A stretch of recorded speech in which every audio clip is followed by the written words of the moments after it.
Assalamualaikum warahmatullahi wabarakatuh. Di video ini akan menjelaskan materi pertemuan minggu 6, mata kuliah akuntansi lanjutan. Materinya kita masih melanjutkan di minggu sebelumnya, yaitu mengenai persediaan. Nah, tapi sebelum masuk ke materi minggu 6, saya mau menjelaskan dulu sedikit materi yang belum sempat terbahas di pertemuan minggu 5, karena memang videonya sudah terlalu panjang. Jadi saya masukkan atau saya gabungkan materinya ke pertemuan minggu ke-6. Oke. Yang pertama, kita lihat di bukunya, ada di halaman berapa ini ya?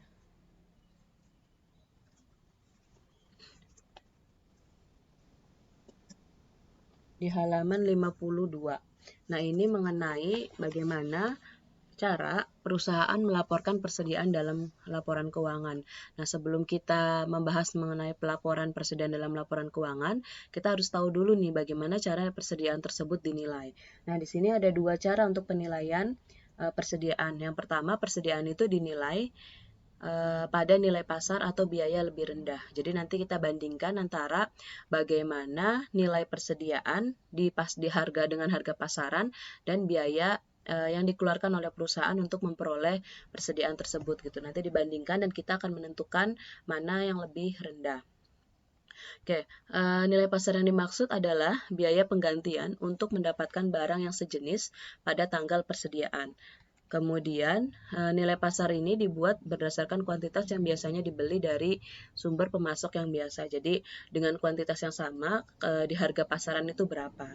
Nah, di mana nanti kedua nilai ini nantinya akan kita bandingkan, kita akan pilih mana biaya yang lebih rendah. Karena memang di perusahaan itu biasanya menginginkan biaya yang seminimal mungkin gitu, agar bisa menghasilkan laba yang besar gitu. Terutama pun juga berlaku ketika melaporkan di dalam laporan keuangan yang berkaitan dengan persediaan ini. Oke, ilustrasinya kita lihat di halaman 52. Jadi bisa sambil dilihat di bukunya ya, di halaman 52 di situ ada ilustrasi. Ini langsung aja kita bahas menggunakan Excel agar lebih mudah menghitungnya. Oke, jadi di buku itu di halaman 52 kita asumsikan ada 4 barang. Barang A, B, C, dan D. Jadi perusahaan itu memiliki persediaan A, B, C, dan D. Nah, di sini kuantitasnya untuk barang A, perusahaan itu membeli 400 unit. Oke, kemudian biaya yang perusahaan keluarkan untuk memperoleh 400 unit ini adalah di harga 10.250 per unitnya. Kemudian untuk pembelian dengan kuantitas 400 unit ini di harga pasaran itu perusahaan bisa memperoleh harga 9.500. Jadi ini biaya yang dikeluarkan oleh perusahaan untuk menghasilkan 400 unit ini per unitnya ya, per unitnya. Kemudian kalau di pasaran ketika perusahaan membeli 400 unit itu perusahaan bisa memperoleh harga 9.500 per satu unitnya. Sehingga total biayanya ini kita kalikan. Yang kuantitas dikali dengan biaya untuk yang bagian jumlah biaya yang ini. Kemudian yang pasar juga sama, kuantitas dikalikan dengan harga pasar per unitnya. Oke, nah dari sini kita bandingkan nih yang kolom ini, kita blok ya. Oke, yang di kolom ini kita bandingkan mana biaya yang lebih rendah antara biaya yang dikeluarkan oleh perusahaan yang ini atau berdasarkan dengan harga pasarnya. Oke, kita lihat ya, untuk biaya yang berdasarkan biaya per unit ini, perusahaan mengeluarkan jumlah biaya untuk memperoleh 400 kuantitas barang A seharga Rp4.100.000. Sedangkan ketika menggunakan harga pasar, perusahaan itu bisa hanya mengeluarkan uang seharga Rp3.800.000. Nah, dari sini kita menentukan berarti kita pilih yang berdasarkan harga pasar karena nilainya itu lebih rendah sehingga persediaan untuk barang A nanti penilaiannya kita pakai yang 3.800.000 ini. Jadi dinilai di harga 3.800.000 bukan berdasarkan biaya yang per unitnya ini yang 4.100.000. Oke. Kemudian lanjut untuk yang barang B itu perusahaan membeli 120 unit. Biaya per unitnya adalah 22.500 dengan harga pasarnya 24.100. Kemudian untuk perhitungannya ini sama, kita tinggal tarik aja. Oke, yang berdasarkan harga pasar juga sama. Kemudian ini kita bandingkan, yang biaya itu 2.700.000 dan berdasarkan pasar 2.892.000. Berarti kita pilih yang 2.700.000 karena biayanya lebih rendah. Oke, kemudian untuk yang produk C, unitnya adalah 600. Untuk biaya per unitnya adalah Rp8.000 dan harga pasar per unitnya adalah 7.750. Oke. Nah, dari sini kita bandingkan, ternyata yang lebih rendah adalah yang berdasarkan harga pasar, berarti kita pilih yang berdasarkan harga pasar. Oke, kemudian yang barang D, ini kuantitasnya adalah 280 dengan biaya per unitnya 14.000. Kemudian berdasarkan harga pasarnya 14.750. Nah, dari sini kita bisa bandingkan, ternyata yang lebih rendah adalah yang berdasarkan biaya, berarti kita pilih yang ini. Oke, kemudian kita total di sini.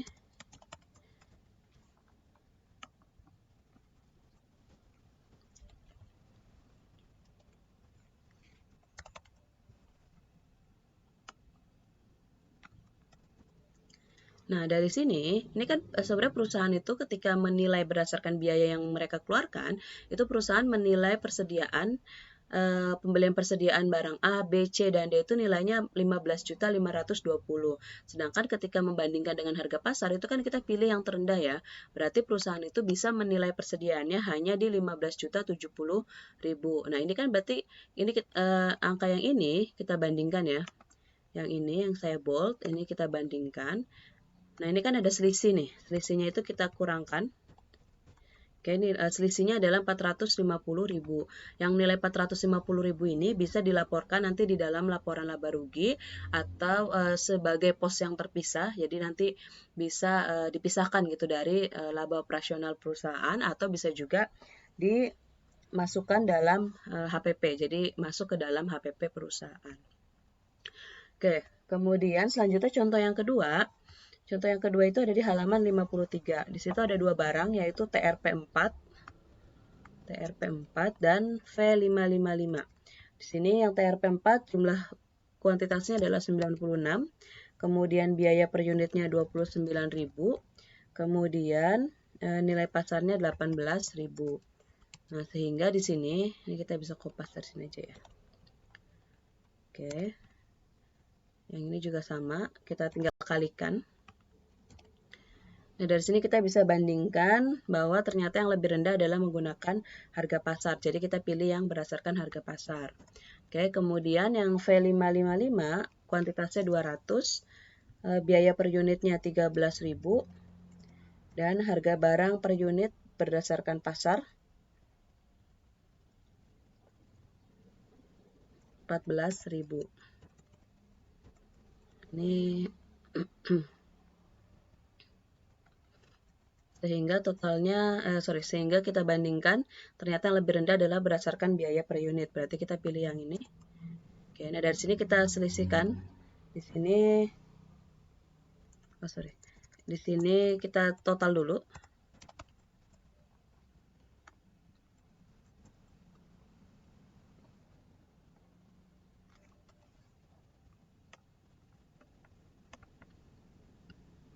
Di sini baru bisa kita lihat selisihnya.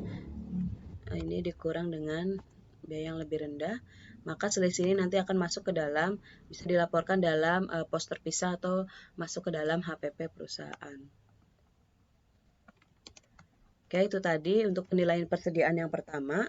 Kemudian kita lanjut penilaian persediaan dengan metode yang kedua, yaitu penilaian pada nilai realisasi bersih atau net realizable value. Nah, net realizable value ini merupakan perkiraan harga jual dikurangi dengan seluruh biaya yang berkaitan langsung dengan penjualan, seperti misalnya ada komisi penjualan atau misalnya ada beban angkut yang ditanggung oleh penjual dan sebagainya gitu. Jadi di sini perkiraan harga jual setelah dikurangi dengan seluruh biaya yang berkaitan dengan penjualan tersebut. Nah, kita contohkan misalkan ada sebuah barang, kemudian barang ini mengalami kerusakan nih dengan biaya 1 juta. Jadi barang yang diproduksi dengan biaya 1 juta itu mengalami kerusakan sehingga barang tersebut itu hanya dapat dijual di harga Rp800.000. Ini juga ada di halaman 53 soalnya. Kemudian terkait dengan penjualan barang ini, perusahaan juga mengeluarkan ada beban penjualan langsung nih, yang nilainya adalah 150.000. Nah, berarti dari sini kita bisa ketahui net realizable value-nya adalah 650.000. 650.000 itu dari 800.000, yaitu harga perkiraan harga jual 800.000 dengan beban penjualannya sebesar 150.000. Itu jadi intinya net realizable value itu adalah nilai bersihnya ya, nilai bersih yang diterima atau direalisasikan oleh perusahaan atas penjualan barang tersebut gitu. Kemudian selanjutnya adalah penyajian persediaan, di mana seperti yang kita ketahui di video pertama yang berkaitan dengan persediaan itu saya sudah tampilkan secara sebagian ya, neraca perusahaan bahwa saya tampilkan, saya bandingkan di situ untuk perusahaan jasa, perusahaan dagang, dan perusahaan manufaktur. Tapi pada intinya di sini poin utama adalah bahwa persediaan ini dilaporkan di dalam laporan posisi keuangan atau neraca, di mana posisinya itu ada di bagian aset, yaitu termasuk ke dalam aset lancar. Di sini ya, jadi aset lancar itu terdiri dari ada kas, piutang usaha, kemudian penyisian piutang tertagih, dan ada persediaan, dan aset-aset lainnya yang termasuk ke dalam aset lancar. Tapi yang jadi fokus utama adalah bahwa persediaan ini posisinya ada di aset lancar. Ini persediaannya hanya satu, berarti bisa asumsikan bahwa perusahaan ini merupakan perusahaan dagang. Karena memang kalau misalnya dia perusahaan manufaktur itu biasanya ada 3 jenis persediaan, mulai dari persediaan bahan mentah, persediaan barang setengah jadi atau barang dalam proses, dan yang terakhir ada persediaan barang jadi. Sedangkan kalau untuk perusahaan jasa biasanya di laporan posisi keuangan atau di neracanya itu tidak memiliki persediaan, karena memang barang yang atau item yang diperjualbelikan itu merupakan jasanya, bukan sebuah barang. Oke, kemudian selanjutnya kita masuk ke materi yang minggu ini. Nah, yang pertama adalah pengaruh kesalahan persediaan pada laporan keuangan. Jadi, seperti yang kita pelajari ya, bahwa ketika kita mengerjakan soal akuntansi, biasanya memang ketika ada kesalahan di awal, pasti akan merembet ke proses-proses selanjutnya. Karena memang proses pembuatan laporan keuangan itu kan merupakan satu proses yang berkesinambungan kan. Jadi dia berkelanjutan gitu. Jadi ketika ada kesalahan, maka akan mempengaruhi ke item-item yang lainnya. Nah, di sini kesalahan apapun dalam persediaan akan mempengaruhi baik di neraca maupun laporan laba rugi. Karena memang kalau di neraca itu kan pengaruhnya adalah ke item persediaan itu sendiri, kemudian nanti akan mempengaruhi ke total asetnya, kemudian nanti akan mempengaruhi ke ekuitasnya dan sebagainya gitu. Kemudian untuk yang di laporan laba rugi ini udah pasti ya mempengaruhi ya, karena di laporan laba rugi itu kan pasti ada HPP kan, sedangkan ketika kita berbicara mengenai persediaan maka tidak terlepas dari perhitungan HPP itu sendiri. Nah, untuk contohnya, oke, kita langsung lihat aja contoh soalnya ada di halaman 54. Ini ya, yang toko Armada. Oke, kita langsung kerjakan di Excel. Di sheet 2 di sini. Jadi di situ dicontohkan bahwa selama perhitungan fisik persediaan pada tanggal 31 Desember tahun 2010, toko Armada tidak menghitung persediaan dengan benar. Jadi di sini ada sebuah toko ya, namanya toko Armada, dia menghitung atau melakukan stok opname perusahaan di tanggal 31 Desember tahun 2010 dengan mencatat bahwa yang seharusnya itu adalah 135 juta. Persediaan akhirnya harusnya 135 juta, tapi dia catatnya dia menghitungnya adalah 126 juta. Oke.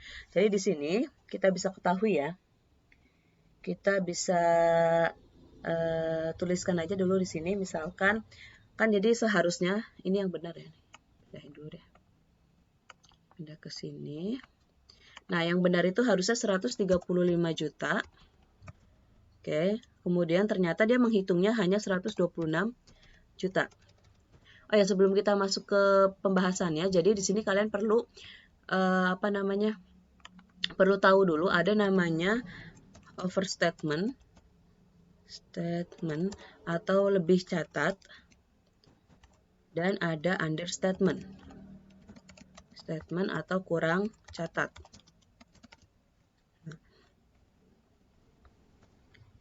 Nah, kalau overstatement itu adalah ketika perusahaan mencatatnya itu lebih tinggi dari yang seharusnya. Sedangkan kalau understatement itu perusahaan mencatatnya itu lebih rendah dari yang seharusnya. Nah, dari sini, dari contohnya toko Armada itu, kita bisa perhatikan dulu ya, bahwa ini kan dia itu kan harusnya 135 juta kan. Ternyata dia itu hanya mencatat 126 juta nih. Berarti ini kurang catat kan ya? Karena kan harusnya 135, ternyata dia catat 126 juta. Berarti ini kurang catat. Nah, kurang catatnya berapa sih? Kita buat lagi di sini. Kita hitung aja selisihnya. Berarti dia kurang catat sebesar 135 juta dikurang 126 juta, 9 juta rupiah. Nah, di materi sebelumnya kita ketahui ya bahwa persediaan yang tersedia untuk dijual itu kan nanti akan memiliki persediaan akhir ya, persediaan akhir dan ada HPP. HPP ini adalah untuk persediaan yang terjual. Jadi nanti persediaan yang tersedia untuk dijual ini akan terbagi dua nih.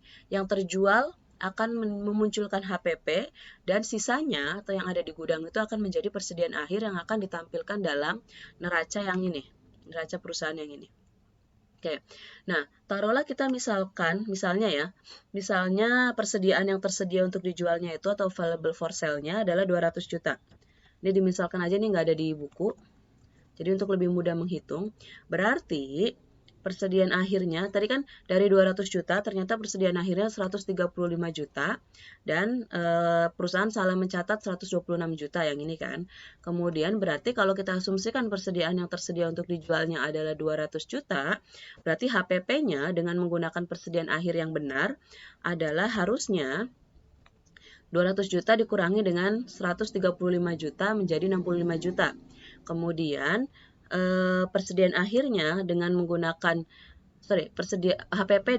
HPP dengan menggunakan persediaan akhir yang salah adalah berapa nih? Kita hitung 74 juta. Oke. Nah, dari sini kita masukkan dulu ke neraca ya. Kita asumsikan bahwa semua aset lain yang selain persediaan itu kita asumsikan 0. Oke, jadi kita tuliskan dulu untuk persediaan akhir, kan yang benarnya harusnya 135 juta. Perusahaan catatnya adalah 126 juta. Oke, di sini. Nah, kemudian ini kita buat lagi. Jadi di sini nilai persediaannya itu kurang catat. Kenapa kurang catat? Karena kita bisa lihat ya, persediaan akhir itu kan harusnya 135 juta. Ternyata perusahaan mencatatnya hanya 126 juta. Berarti dia kurang catat sebesar, ini kita kurangkan. Ini dikurang dengan ini. Dikurang dengan yang ini.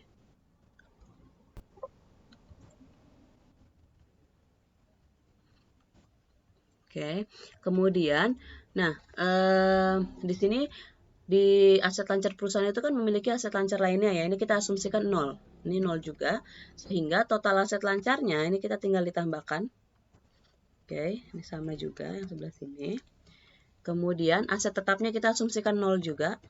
Oke. Nah, berarti total asetnya juga 0 ya.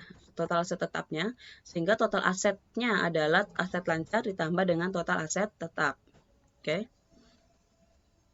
Yang ini juga sama. Kemudian, nah dari sini berarti total asetnya pun juga akan kurang catat.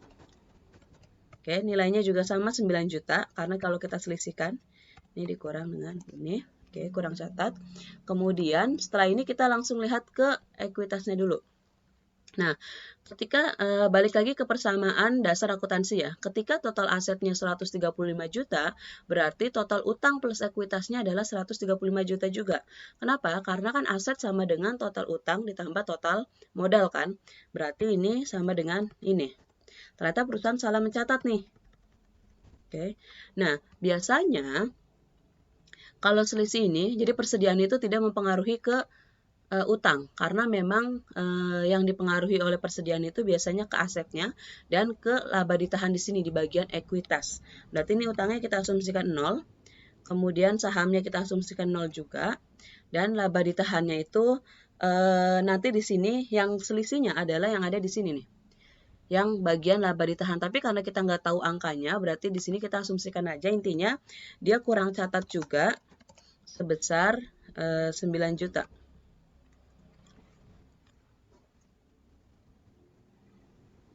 Oke.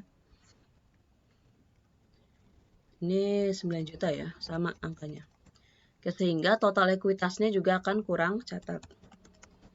Makanya di buku kalian itu ada tuh jawabannya di situ.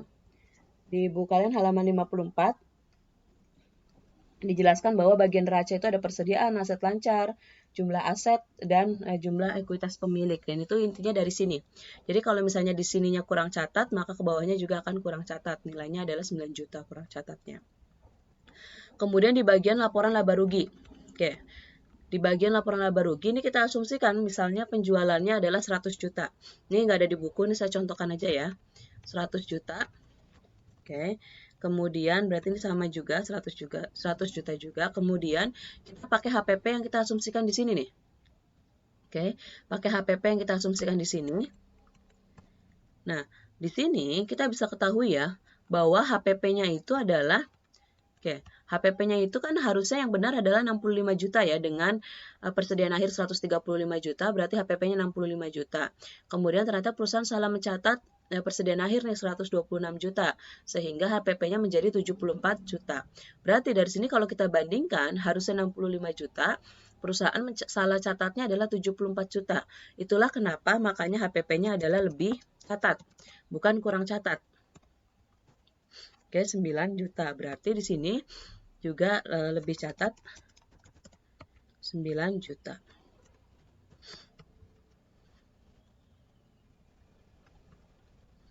Oke, kemudian kalau HPP-nya lebih catat 9 juta, berarti kita hitung laba kotornya coba.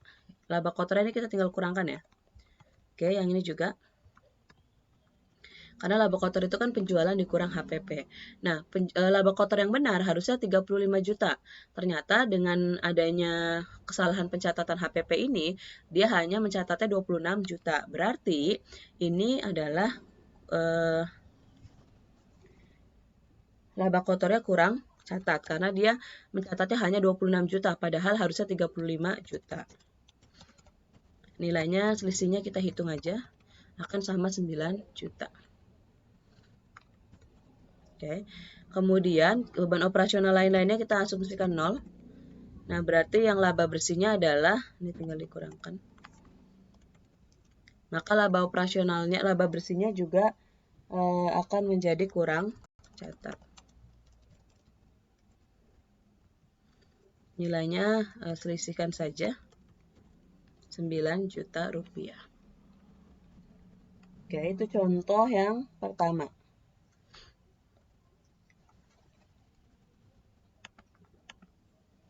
Nah, selanjutnya kita lihat contoh kedua dari halaman 54. Ini kita duplikat aja.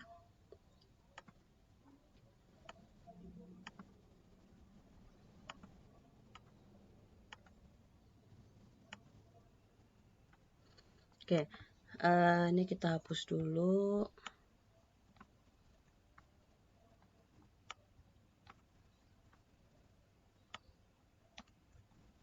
Oke. Nah, di situ di halaman 54 untuk contoh soal yang kedua. Oke, harusnya yang benar itu adalah 740 juta.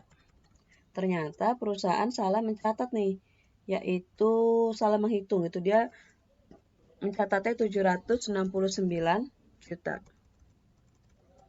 Oke. Nah, berarti kalau misalnya kita asumsikan persediaan yang tersedianya adalah 1 miliar, misalnya ya. Oke, berarti HPP yang benar dan HPP yang salahnya ada di sini.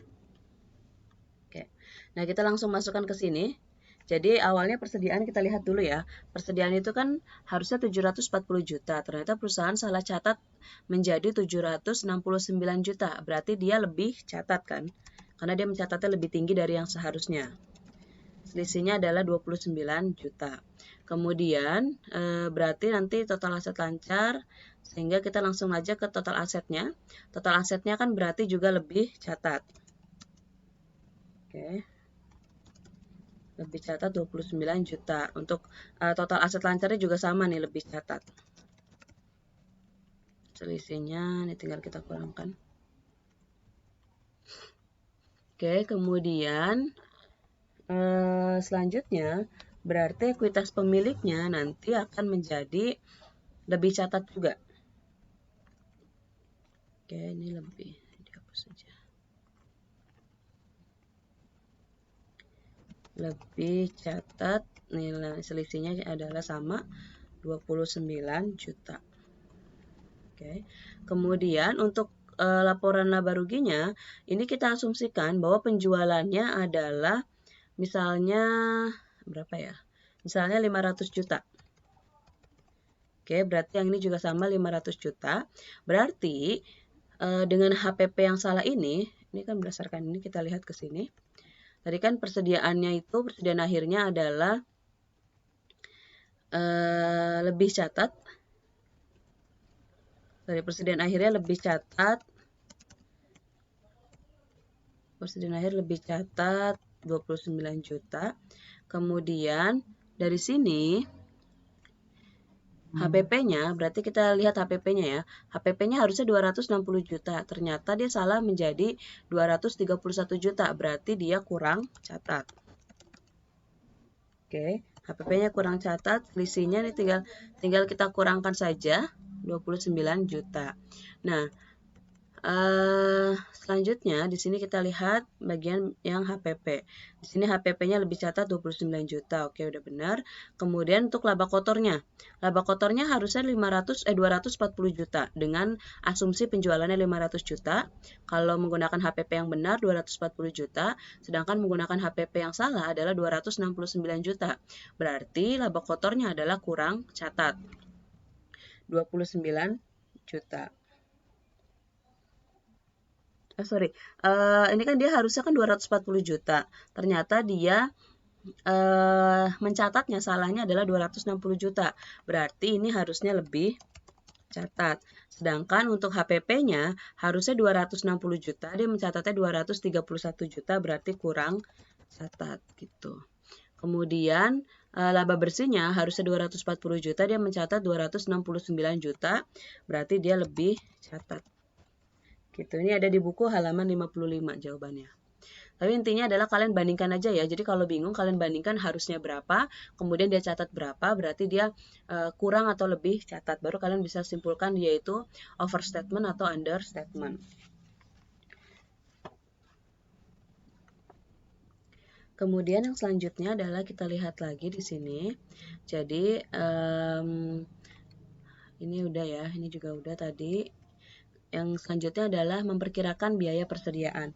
Di sini kita ada dua metode, yaitu metode retail dari biaya persediaan dan metode laba kotor untuk memperkirakan persediaan. Nah, yang pertama adalah menggunakan metode retail. Ini ada di halaman 55. Jadi ketika kita akan memperkirakan biaya persediaan, jadi kita memprediksi nih berapa biaya persediaannya, itu kita melakukannya berdasarkan hubungan biaya barang tersedia untuk dijual terhadap harga retail barang yang sama. Nah, untuk lebih jelasnya kita contohkan saja. Ini kita pakai yang Excel aja ya biar lebih cepat. Oke, kita contohkan. Jadi di sini ada yang pertama kita tulis dulu persediaan awal. Persediaan awal 1 Januari. 1 Januari. Oke. Kemudian di sini berdasarkan biaya perusahaan, biayanya, kemudian berdasarkan harga retail. Nah, berdasarkan biaya persediaan awalnya adalah 19.400.000. Kemudian berdasarkan retailnya 36 juta. Oke, kemudian ada pembelian nih selama bulan Januari. Pembelian selama bulan Januari itu bersih, pembelian bersihnya. Oke.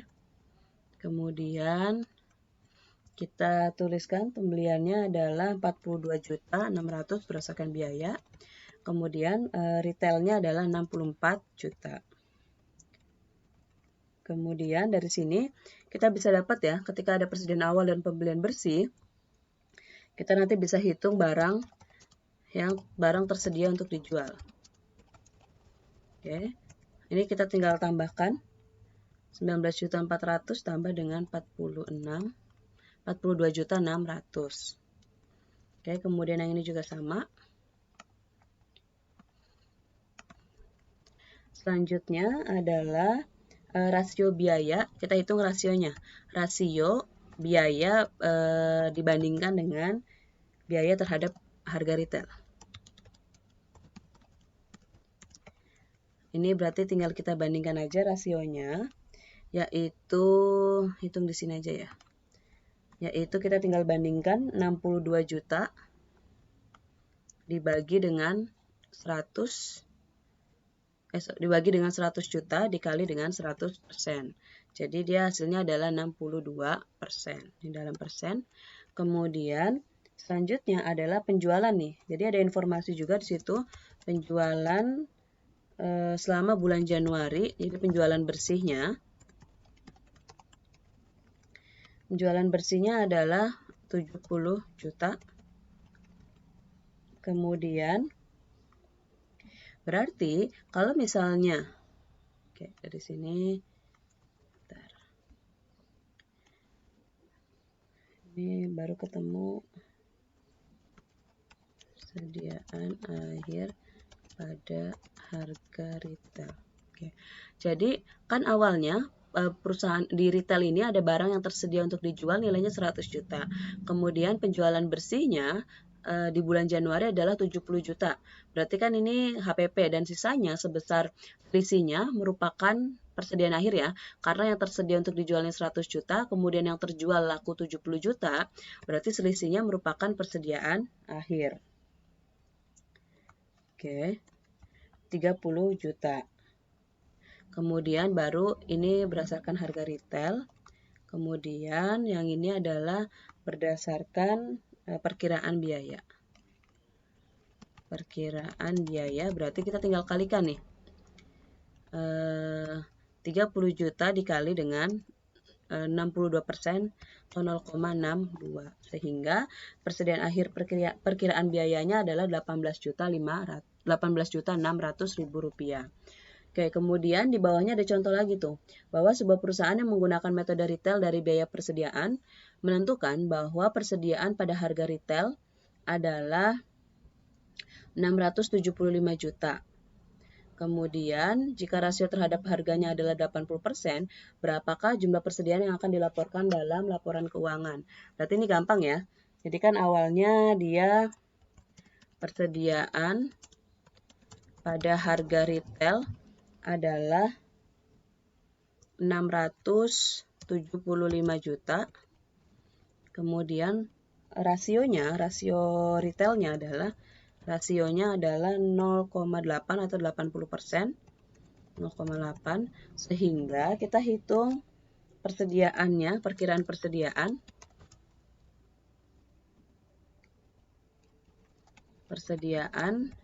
Ini tinggal kita kalikan. 675 dikali dengan 0,8. Oke. Sehingga nilai perkiraan persediaannya adalah 540 juta yang akan dilaporkan dalam laporan keuangan. Oke, kemudian kita lanjutkan yang memperkirakan biaya persediaan dengan menggunakan metode laba kotor. Nah, ketika menggunakan metode laba kotor, kita nanti akan menggunakan perkiraan laba kotor dalam periode tertentu untuk memperkirakan persediaan pada akhir periode. Nah, untuk lebih jelasnya kita langsung aja masuk ke contoh soal. Di sini, ini informasi dari buku ya. Kita bisa pakai yang ada di buku di halaman berapa nih? Halaman 56. Oke. Ini kita hitung ulang di Excel. Jadi yang pertama adalah ada penjualan bersih di situ. Penjualan bersih nilainya 1,5 miliar. Kemudian perkiraan tingkat laba kotornya, ini berarti persentase tingkat persentase laba kotor aja ya. Persentase laba kotor adalah 35% atau 0,35. Kemudian persediaan awalnya adalah 180 juta. Persediaan awal.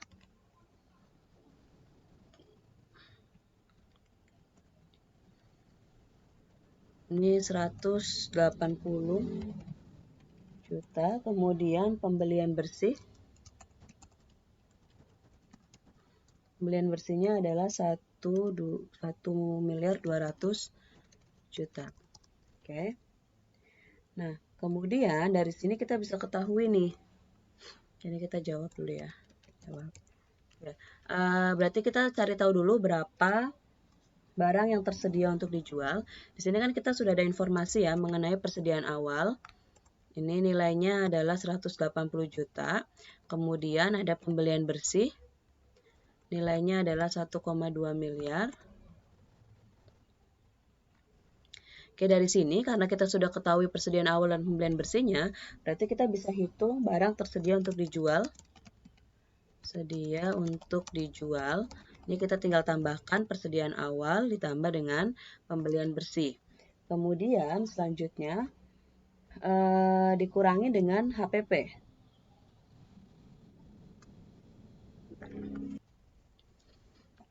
Kita hitung HPP-nya. Jadi untuk menghitung HPP di situ ada ya.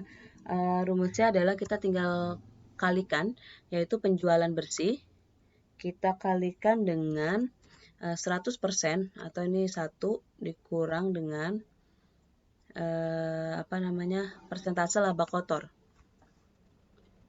Oke. Maka HPP-nya adalah 975 juta. Ini biar jelas. Oke, kemudian jadi sehingga dari sini kita bisa ketahui nih bahwa perkiraan persediaan akhir kita tinggal kurangkan barang yang tersedia untuk dijual dikurangi dengan HPP-nya. Oke, nilainya adalah 405 juta. Jadi nilai ini yang nantinya akan dilaporkan dalam laporan keuangan perusahaan. Oke, baiklah untuk materi yang berkaitan dengan persediaan ini sudah selesai. Jadi ini tambahan mengenai perkiraan persediaan menggunakan retail dan menggunakan persentase laba kotor.